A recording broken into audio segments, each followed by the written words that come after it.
자, 이미 혹시 나도 코로나에 걸린 건 아닐까? 그러니까요. 무증상 감염자가 많다는 말이 있으니까 혹시나 증상이 없는 나도 감염됐나? 이런 의심하시는 분들 있을 것 같아요. 네, 주변에 특히 저희는 의료인이니까 환자를 보게 되니까요. 그런 생각 가지시는 분들 참 많은 것 같고요. 무증상 환자가 보통은 한 40% 정도 된다 그러니까 10명 중 4명이면 굉장히 많은 분율이죠. 그래서 그래서 검사를 해보면 대부분 다 음성인 것 같아요. 저희 주변의 의료인들을 보면은요. 그런데 이제 만약에 고열이 난다던가 약간 이제 흔하게 나타나는 게 지금 후각 미각의 이상이 나타나는 거니까요. 연세 드신 분들 중에서 그런 의심할 만한 증상이 나타나시면 이전에는 한 2, 3일, 3, 4일 집에서 지켜보라고 말씀을 드렸었거든요.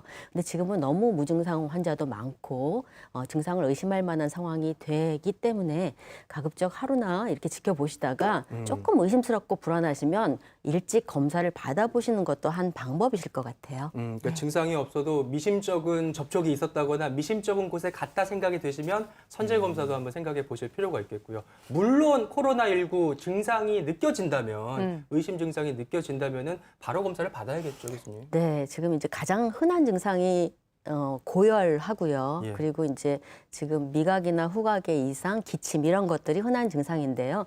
열이 나게 되면 이제 당연히 검사를 한번 받아보셔야 되는 게 맞는 것 같고요. 열이 나면서 흔히 감기, 몸살, 독감과 같이 그런 몸이 근육통이 있거나 이런 것들이 이제 흔한 증상이고요. 그 이외에 이제 인후에 통증이 있다던가 콧물 감기처럼 감기 같은 증상이 있을 수도 있고 이제 특이적인 증상이 가장 흔한 게 후각 냄새를 못 맡는 거, 또 맛이 이상해지는 거, 잘 감각이 없는 거, 그다음에 기침 같은 것이 증상이 있을 수가 있기 때문에 이런 게 조금 의심되면 개개별로 경우에 따라서는 사실 힘이 많이 떨어지면 미식거리고 설사하고 이런 것들은 꼭 코로나가 아니라도 나타날 수 있거든요. 근데 이제 거기에 미식거리고 설사하는 증상만 먼저 나타나기는 사실 어려워요. 그래서 이제 증상이 좀 의심스러우시면 1339 걸으셔서 거기에 개개인별로 이제 증상과 병력에 따라서 한번 상담을 받으시는 것도 고민을 해보실 수 있을 것 같고요. 네. 그리고 검사를 하시면 한 6시간쯤 지나면 결과가 나오시게 되니까 네. 조금이라도 의심스러우시면 한번 검사해 보시는 게 좋을 것 같습니다. 전 저만 그런지는 모르겠는데요. 어떤 때는 TV 보다 코로나 이야기 하다 보면은 갑자기 머리가 아플 때가 있고 또 어떨 때는 또 냄새가 또 잘 안 맡아질 때가 있고. 후각 이상. 예. 예. 어떤 때는 또 뭐 여기가 노래 목이 부르는 직업이니까 따끔따끔. 또 아픈데 예. 민감하거든요. 그런데 또 조금 지나면 또 증상이 또 없어지고. 근데 저만 그런 건지 이게 아파서 그런 건지 아니면 정신적으로 좀 너무 그런 것들이 그러니까요. 이유가 있어서 그런 건지. 진짜 그런 고민 또 호소하는 분들 많으세요. 아, 네. 일종의 건강 염려, 뭐 상상 코로나라고도 네. 하는데요. 본인 걱정도 하지만 좀 소아과에서 이제 내 아이 코로나 아니냐, 이게 걸렸을까봐 걱정될까봐. 걱정돼서. 근데 제가 아이 입장이라면 엄마가 날 사랑해 주는 건 고마운데 1시간에 한 번씩 열을 재면 열이 오를 것 같아요. 스트레스를 무섭고. 받아서. 그래서 예. 이게 묘하게도 여러 정보가 몸에서 올라가는데 이게 스트레스를 받으면은 그 정보를 좀 정수기 필터처럼 걸러줘야 되는데 예. 이렇게 다 올라가다 보니 아. 전에 신경 쓰지 않은 것도 느껴지고 예. 냄새도 잘 안 맡아지는 것 같고 이러다 보면 이제 상상 코로나까지 갈 수 있는데 코로나 스트레스는 코로나 방역에 도움이 안 되죠.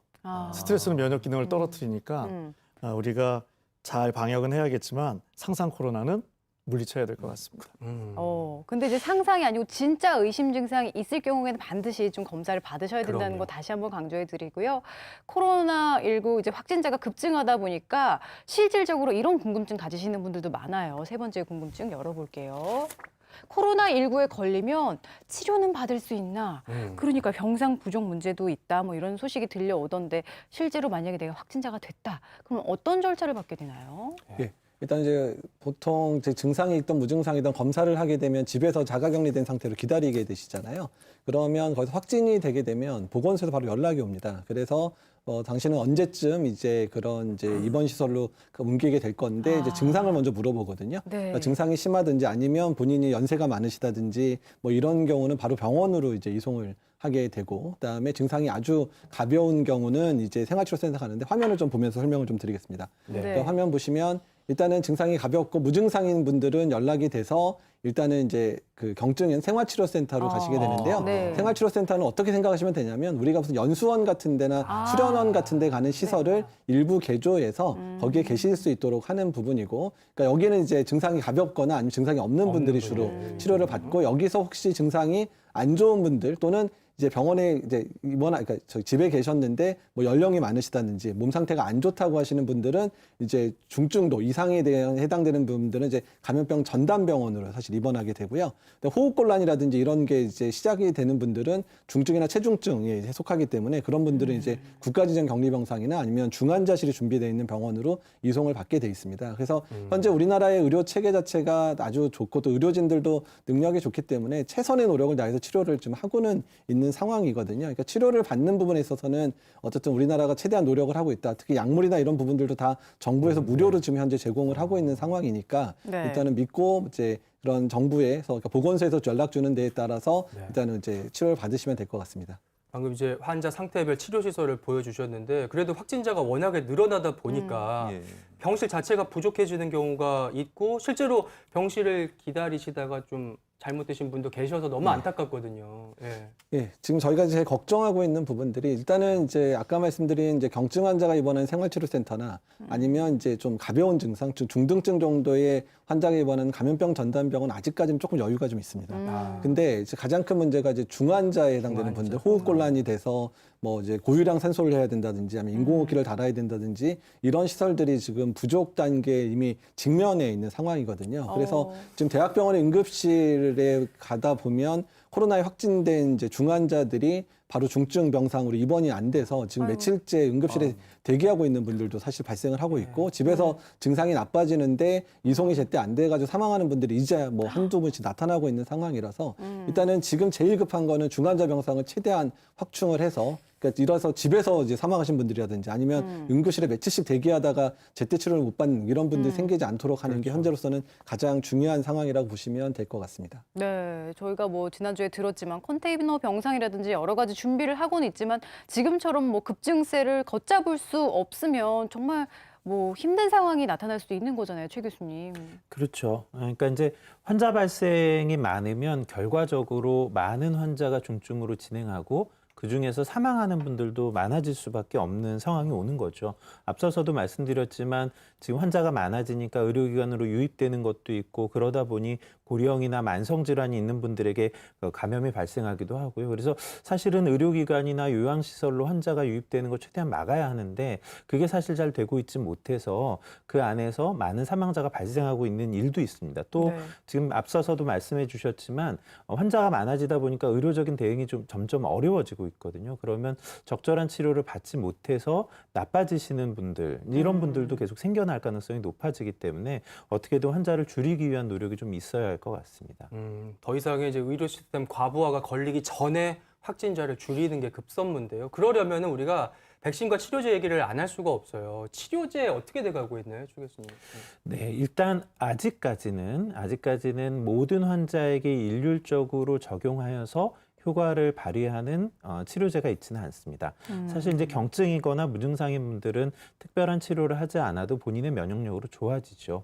그런데 경증이지만 중증으로 진행하는 것을 충분히 막아준다거나 또는 중증 환자의 치명률을 낮추는 게 아주 중요한 부분인데 네. 이런 부분의 치료제가 충분치 않다는 거죠. 현재 중증 환자분들에게 적용할 수 있는 치료제로는 뭐 덱사메타소온이라고 해서 이제 스테로이드 제제 같은 게 치명률을 낮춰주는 효과는 입증이 됐는데요.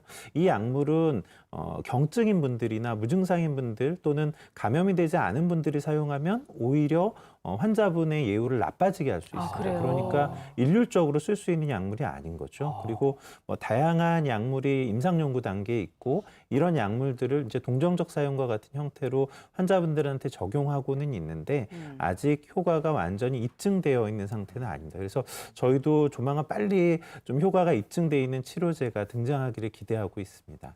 그러니까요. 그리고 이제 치료제와 더불어 많은 분들이 기다리고 있는 소식이죠. 네 번째 궁금증 한번 열어볼게요. 바로 백신은 언제쯤 맞을 수 있나요?라는 그러니까. 궁금증입니다. 그러니까 외국에서 이제 백신 접종 소식이 들려오고 있는데 우리나라는 언제쯤 접종 예상하시나요, 교수님? 일단 이제 백신 접종이 먼저 시작된 국가들이 이제 몇 개 국가, 특히 이제 영국하고 미국이 이제 시작했고 그 외의 국가 두세 개 국가가 준비를 하고 있는데요.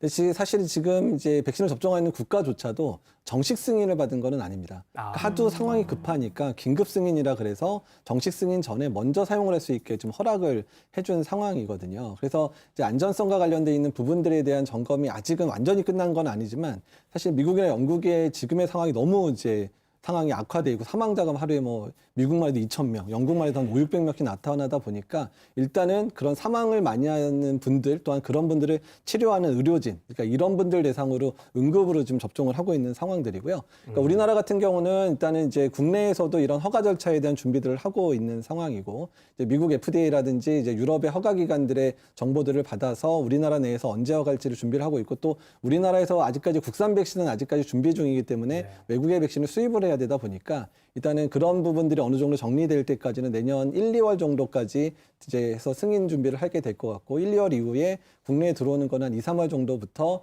이제 소량씩 들어오는 것들을 통해서 의료진이나 필수 요원들 또한 고위험군들에 대한 접종은 내년 상반기 중에 시작될 걸 예상을 하고 있습니다. 정말 뭐 신속한 접종도 중요하지만 더 중요한 게 안전한 접종이니까 조금 더 기다릴 필요가 있을 텐데 부작용에 대해서 걱정을 안 할 수가 없거든요. 요거 부작용 생각해서 늦게 맞아야겠다 이렇게 생각하시는 분도 계신데 맞아야 될까요? 말아야 될까요? 네. 이제 저희가 백신 접종을 생각할 때 효과와 안전성 다 생각은 해야 되죠. 일단 효과에 대한 측면을 좀 먼저 보면요. 이제 뭐 그림을 좀 보시면 도움이 되실 것 같은데 실제로 백신 접종을 한 사람과 위약, 그러니까 이제 가짜 백신이죠. 그걸 맞았던 사람에 있어서 코로나19가 발생했던 추이를 시간에 따라서 그려준 그래프인데요. 지금 뭐 단기간의 자료고 장기적인 예방 효과는 아직 잘 모르지만 적어도 단기간에는 백신이 이 코로나19의 감염의 위험을 낮추는 데는 아주 성공적인 것 같습니다. 저희가 초기에 기대했던 것보다 효과가 더 좋은 면이 있기도 하고요.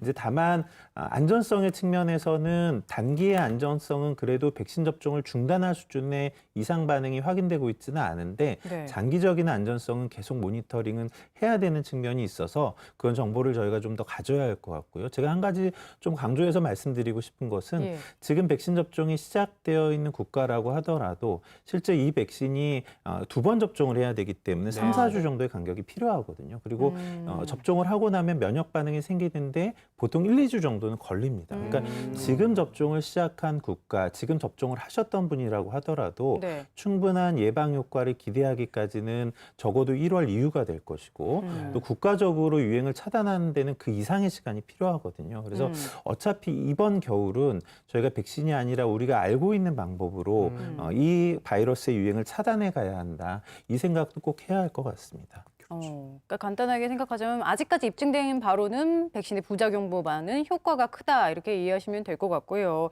근데 이제 백신을 맞으면 마스크를 벗고 다닐 수 있는지 이 부분을 궁금해하시는 분들도 있어요. 예, 근데 이제 그 부분에서 상당히 주의가 필요한데요. 그러니까 백신을 맞더라도 최원석 교수님 얘기했지만 효과가 나타나는 데까지 2주 이상은 걸리고요. 또 2회 접종을 하다 보니까 정말 효과가 완전히 좋아지는 데까지는 거의 2달 정도의 시간이 걸리게 되고요. 또 백신이라는 것 자체가 효과가 100%라는 건 없거든요. 그 특히 이제 연령이 올라가거나 이제 그 여러 가지 만성 질환이 있는 분들 같은 경우는 지금 나와 있는 효과보다는 좀 더 효과가 떨어질 거로 예상이 되는 상황입니다. 그렇기 때문에 내가 백신을 맞았어도 일부는 감염이 될 수 있는 상황이고 또한 증상이 가볍게 앓기는 하겠지만 본인의 증상을 못 느끼는 감염 상태를 또 만들 수도 있습니다. 그렇기 때문에 백신을 맞더라도 한동안 유행 자체가 정말 우리 지역사회 내에서 완전히 가라앉을 때까지 마스크는 계속 쓰고 다닐 수밖에 없습니다. 네, 첫 번째 핫 이슈 코로나19 현재 상황들 짚어보고 있고요.